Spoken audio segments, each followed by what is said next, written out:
Assalamualaikum warahmatullahi wabarakatuh.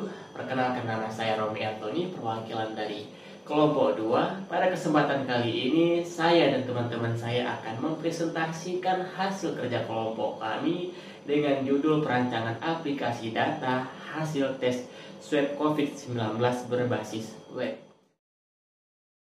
Latar belakang, pandemi COVID-19 telah mempengaruhi sistem pendidikan di seluruh dunia yang mengarah ke penutupan sekolah, universitas, dan perguruan tinggi. Pada tanggal 27 April 2020, sekitar 1,7 miliar siswa terkena dampak sebagai respons terhadap pandemi. Menurut pemantauan UNICEF, 186 negara saat ini telah menerapkan penutupan berskala nasional dan 8 negara menerapkan penutupan lokal. Hal ini berdampak pada sekitar 98,5% populasi siswa di dunia. Kebijakan yang diambil oleh banyak negara termasuk Indonesia dengan meliburkan seluruh aktivitas pendidikan membuat pemerintah dan lembaga terkait harus menghadirkan alternatif proses pendidikan bagi peserta didik maupun masyarakat yang tidak bisa melaksanakan proses pendidikan pada lembaga pendidikan. Berbagai solusi atau kebijakan telah diupayakan pemerintah, akan tetapi pandemi COVID-19 mungkin berdampak pada karir lulusan universitas tahun ini. Masyarakat mengalami gangguan yang cukup berat dalam penyelesaian dan penilaian akhir studinya, mulai dari keterlambatan lulus hingga penundaan ujian akhir. Hal ini mengakibatkan para lulusan akan menghadapi tantangan berat dari resesi global yang disebabkan oleh krisis COVID-19. Berdasarkan latar belakang di atas, maka dilakukanlah perancangan aplikasi data tes swab COVID-19 berbasis web agar data hasil tes swab COVID-19 dapat diakses dan dilihat secara publik, di mana publik hanya dapat melihat data dan admin dapat menambahkan atau mengedit data. Analisis sistem dapat didefinisikan sebagai penguraian dari suatu sistem informasi yang utuh ke dalam bagian-bagian komponennya dengan maksud untuk mengidentifikasikan dan mengevaluasi permasalahan, kesempatan-kesempatan, hambatan-hambatan yang terjadi dan kebutuhan-kebutuhan yang diharapkan sehingga dapat diusulkan perbaikan-perbaikannya. Dengan metode ini mendeteksi masyarakat yang sudah melakukan tes web agar data masyarakat dapat diketahui di dalam aplikasi yang sudah dibuat untuk melakukan data. Analisis sistem atau sistem analisis adalah suatu teknik atau metode pemecahan masalah dengan cara menguraikan sistem ke dalam komponen-komponen pembentuknya untuk mengetahui bagaimana komponen-komponen tersebut bekerja dan saling berinteraksi satu sama lain untuk mencapai tujuan sistem. Di dalam tahap analisa sistem, terdapat beberapa langkah-langkah dasar yang harus dilakukan oleh analisis sistem. Sebagai berikut yakni 1. Identify, merupakan mengidentifikasikan masalah. Yang kedua, understand, merupakan memahami kerja dari sistem yang ada. Ketiga, analyze, merupakan menganalisis sistem. Keempat, report, merupakan pembuat laporan hasil analisis.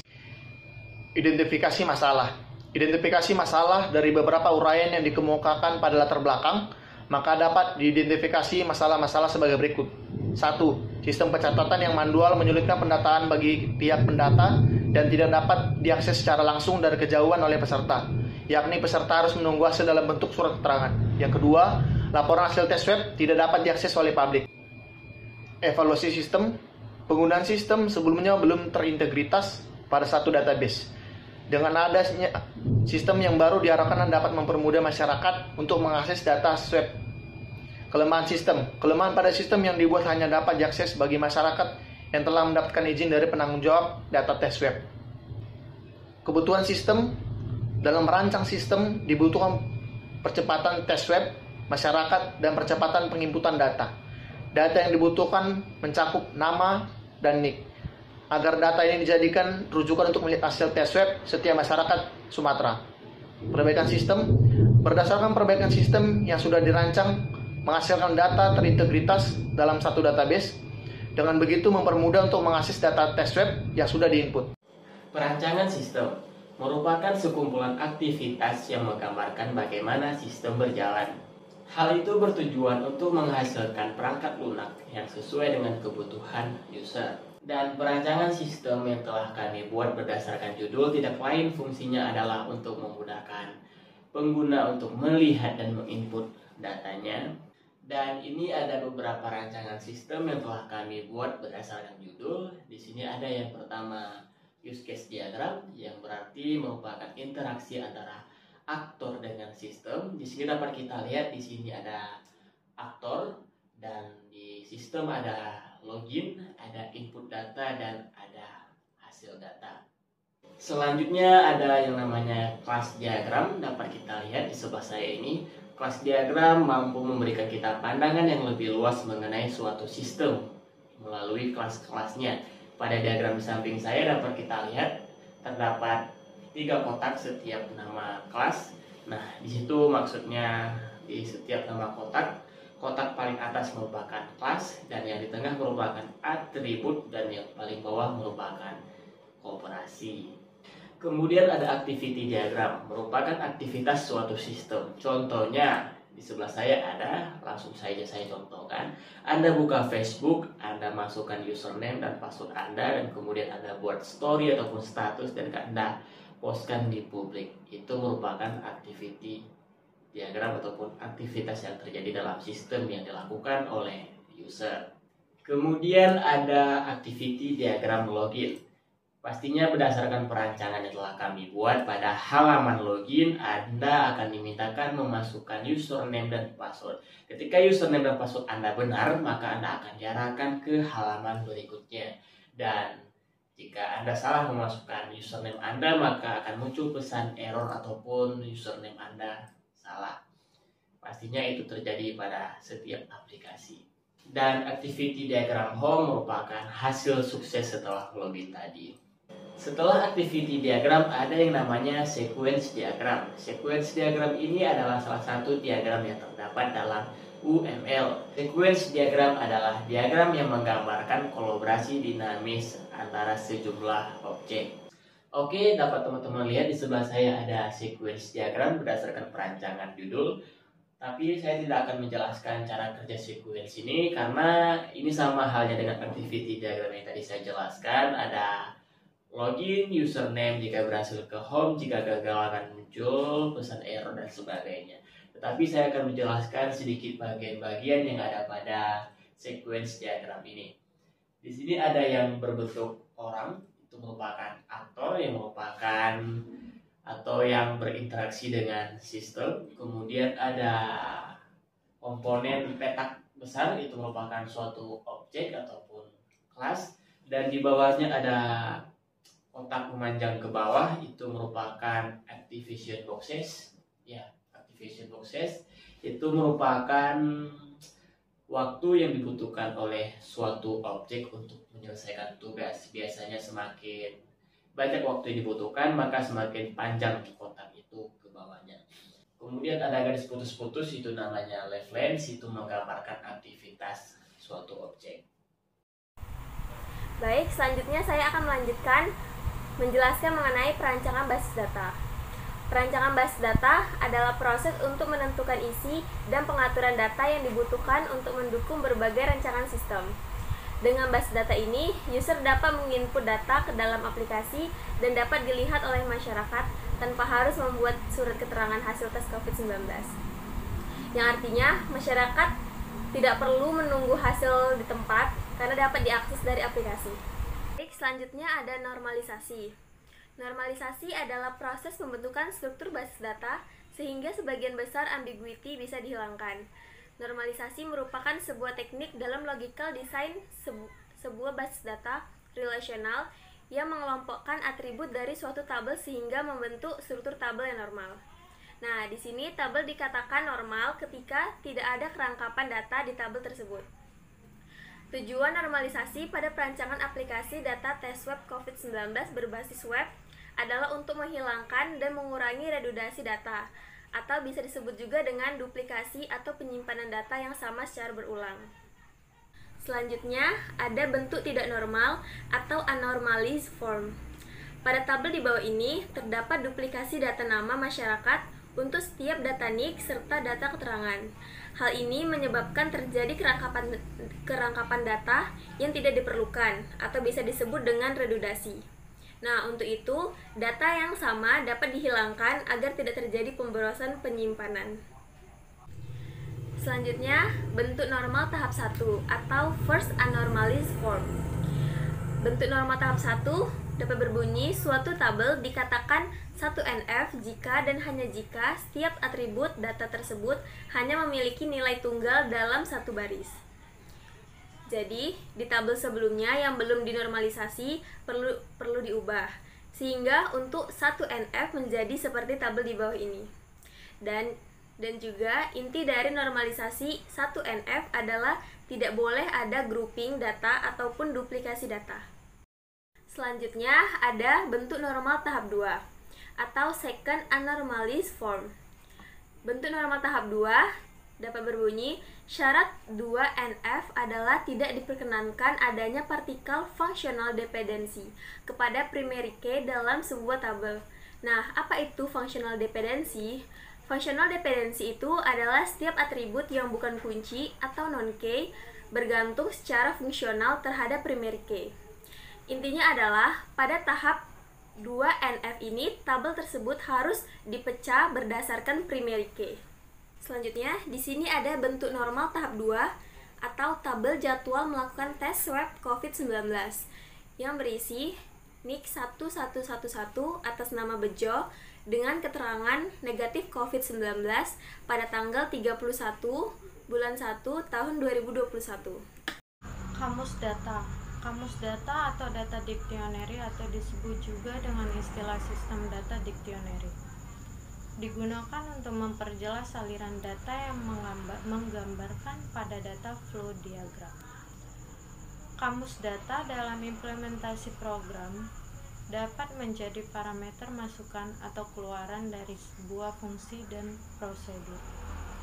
Kamus data biasanya berisi nama-nama dari data, digunakan pada proses-proses yang terkait data, deskripsi data, dan yang terakhir informasi tambahan seperti tipe data, nilai data, batas nilai data, dan komponen yang membentuk kamus data yang memiliki beberapa simbol untuk menjelaskan informasi tambahan.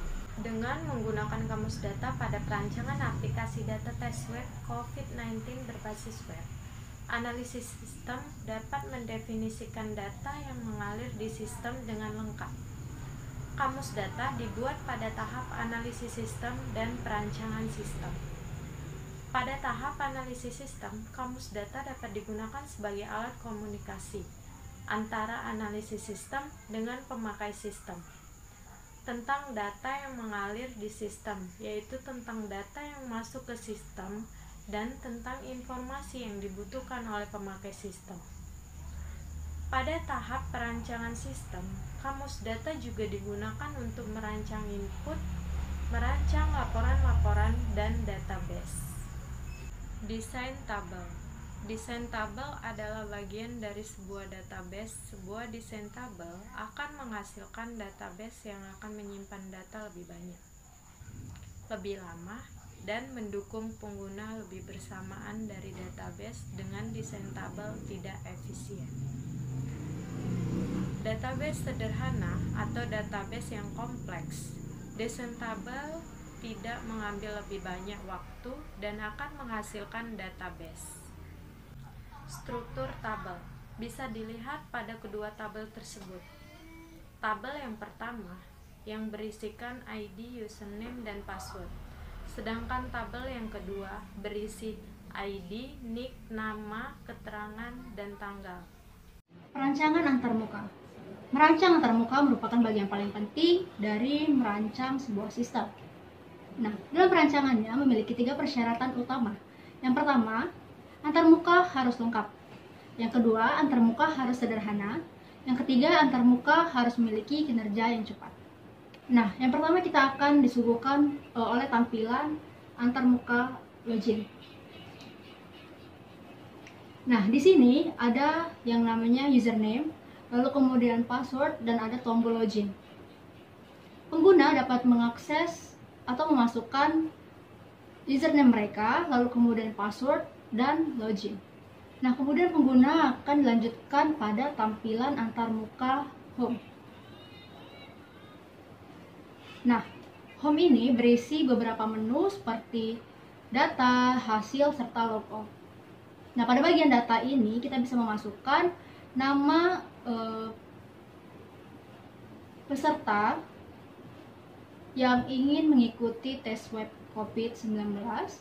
Lalu kemudian pada tampilan antarmuka database, dia akan disuguhkan dengan tampilan hasil dari tes web mereka pada data yang dimasukkan sebelumnya. Pengujian dan implementasi sistem. Pengujian sistem merupakan suatu cara yang digunakan oleh developer sistem, baik itu developer website, developer aplikasi mobile, maupun developer aplikasi lainnya, untuk menguji dan memastikan bahwa baik program yang dibuat sudah sesuai dengan perancangan dan kebutuhan yang ada. Aplikasi yang telah dirancang dan dibangun merupakan sebuah aplikasi yang dapat dipergunakan dalam penginputan data hasil tes web COVID-19. Aplikasi ini dirancang dan dibangun dengan menggunakan bahasa pemrograman PHP dan MySQL sebagai tempat penyimpanan pengolahan data. Perancangan logika program menggunakan tools UML. Langkah-langkah pengujian. Yang pertama adalah login terlebih dahulu dengan menginputkan username dan password. Jika berhasil, akan masuk ke halaman home. Yang kedua, klik login untuk masuk ke halaman home dan selanjutnya inputkan data yang akan dimasukkan. Setelah itu, lihat bagian hasil untuk melihat data yang diinput. Ini didukung oleh software Windows 10 Ultimate 64-bit dengan aplikasi pendukung Sublime, MySQL, dan Sun. Dengan hardware laptop yang digunakan ialah prosesor Intel Core i3 dengan memori 4GB dan hard disk 1TB. User interface. User interface adalah merupakan mekanisme komunikasi antar pengguna atau user dengan sistem. User interface dapat menerima informasi dari pengguna dan memberikan informasi kepada pengguna untuk membantu mengarahkan alur pemikiran masalah hingga ditemukan suatu solusi.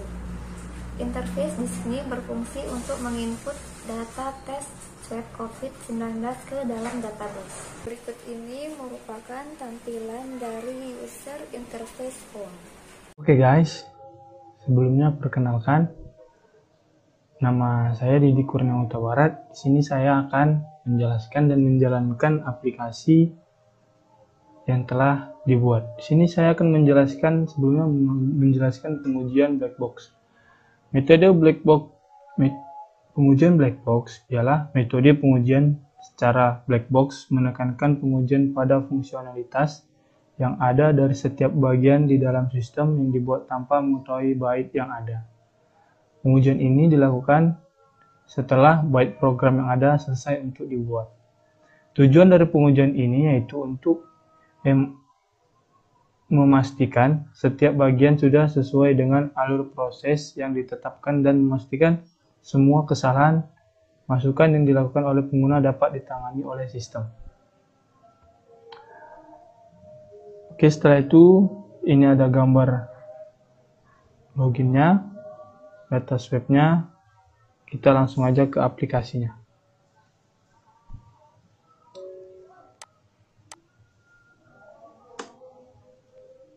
Nah, di sini kita harus memasukkan username kita dulu dan password.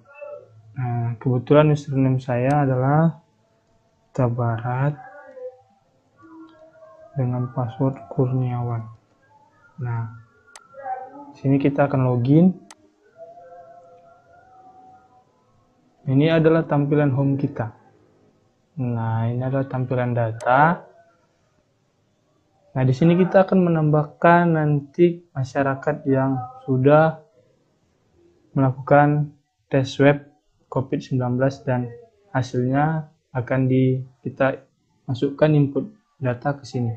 Bisa kita hapus dan edit dan tanggal berapa dia melakukan uji tes swab COVID-19. Dan ini adalah hasil, ini adalah logonya nanti. Sekarang kita akan tambahkan data masyarakat yang telah melakukan tes swab COVID-19. Kita buat dulu nicknya.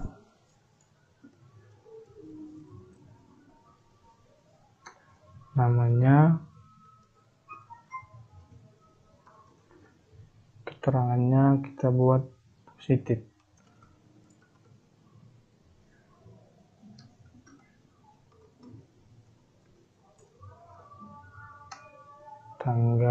Sekarang tanggal 5/07/2021. Oke. Kita simpan.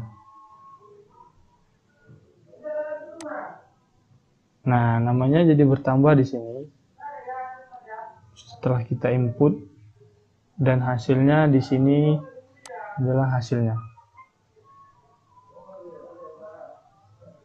Oke, jadi begitulah cara kerja aplikasi yang telah kita rancang dan kita gunakan. Dan kita akan logout dari aplikasi ini. Oke. Sekian dari penjelasan dari saya dan akan dilanjutkan oleh teman saya. Terima kasih. Kelebihan penggunaan sistem ini terintegritas pada satu database. Dengan adanya sistem yang telah dibuat ini diharapkan dapat mempermudah masyarakat untuk mengakses data tes web. Kekurangan pada sistem pengujian yang telah dilakukan adalah ketika masyarakat ingin melihat hasil data tes web COVID-19 harus mendapatkan izin dari penanggung jawab data tes web.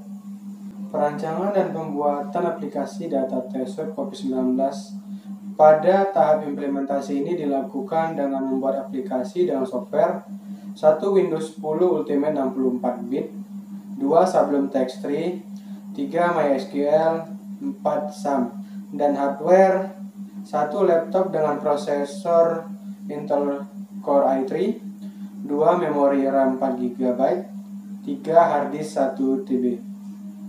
Dan dapat disimpulkan 1. Dengan memanfaatkan aplikasi berbasis web ini, proses penginputan data hasil tes web COVID-19 dapat dilakukan dengan mudah kapanpun dan dimanapun.